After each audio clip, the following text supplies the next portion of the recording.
Guys, samahan nyo akong itour ko kayo sa gulayan at prutusan dito sa aming lugar. Yan guys, oh. Yan yung papaya namin guys. Hinihintay ko na lang itong mahinog para ating maputi at makain.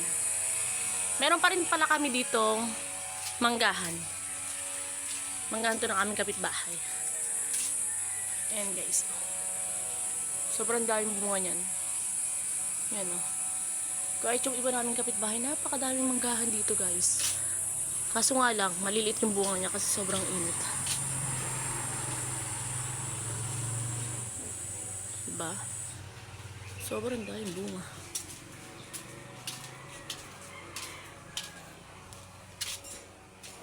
Mas, inukba na namin.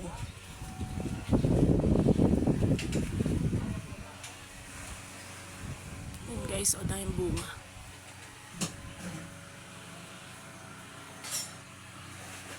Sobrang lalaki.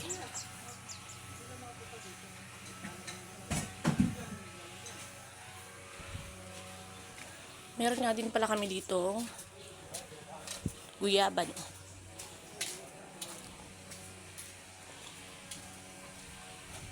May guyaban nga pala kami dito. Ay, yung mga kawali namin, kaldero namin maitim oh. Pag gusto nyo mag-eyeliner, dyan na lang kayo kumuha. Charot. Ito nga pala yung mga pinalangkong mga papaya guys. Hinagis ko lang yan, yung mga buto niyan. Tumubo na yan. Maya maya ililipat ko na yan para kumalat yung ano, hindi sila magdikit-dikit pag lumaki. Meron nga pala kami ditong saging. Yan ah. Hindi ko alam, baka mga 1 buwan magulang na yan. Ewan ko lang din, di sure. Tsaka meron din kami ditong guyaban, no? Ayan. Grabe daming guyam, oh. Nakikita nyo? Sobrang daming guyam. Yan. Mga lighaba kung tawagin. Binalot na siya. Itanim din kami ditong kamatis. Kaso maliliit pa lang. Yan, ang aming bayabas. Napuyit yung mga bayabas dito kasi nga, so sobrang init ng panahon, hindi na kinakaya yung init. May gabi din kami dito guys. Ayan. Mga gabi. Kasi konti pa lang siya. Konti pa lang. Yan, ano, natutuyo kasi sobrang init ng panahon. Yan, ito yung kamatis namin. Yan. Yan. Sobrang yan ang kamatis namin. Tour ko din kayo. Ito liputi to. Ito yan ito eh. Yung ano nga tawag doon? Makopa. Yun yung parang makopang malalaki ang bunga nito.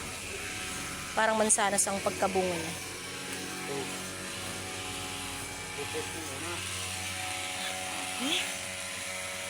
Yan, nag-grass cutter nga pa dyan sa Kuepro, no?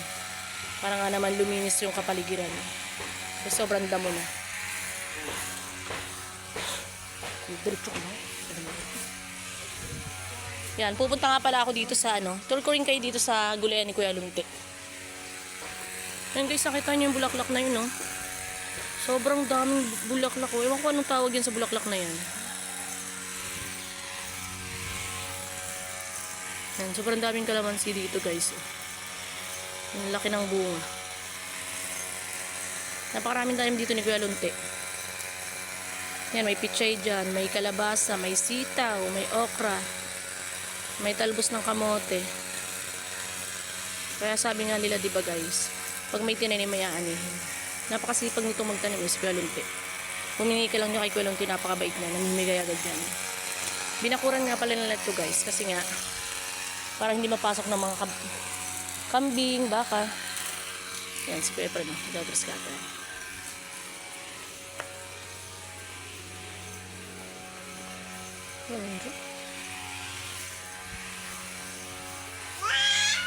And guys, may malunggay din tayo dito. Kaso magugulang na yung bunga niya. Kasi hindi rin naman kami mahilig maggulay ng ganyan eh, yung bunga niyan. Kaya napabayaan ng gumulang yan. Kasi nga, hindi na rin namin nagugulay yung mga ganyan. Ang kinukuha lang namin dyan is dahon. Oo. Shout out sa mga kumakain ng mga bunga ng malunggay. Ito, napakadami oh. Daming bunga niyan. Kaya sabi nila nga, pag may tinanim ka, may aanihin ka. Kaya dapat talaga may magtanim tayo ng mga gulay-gulay. Ayan o, may mga sili rin kami dito. Kaso naubos na yung bunga nito kasi nga minsan, di ba nanghihingi yung mga kapitbahay. Yan, ang tira na. Pero may natubo pa namang bunga-bunga yan. Kaso maliliit pa siya.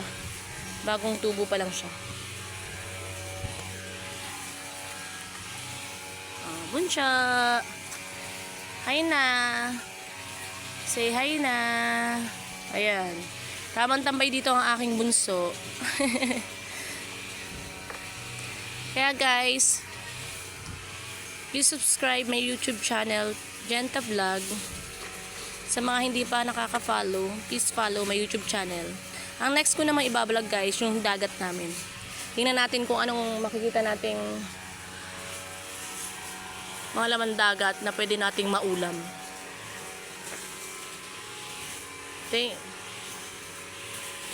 Pa-share and like na rin guys. Thank you.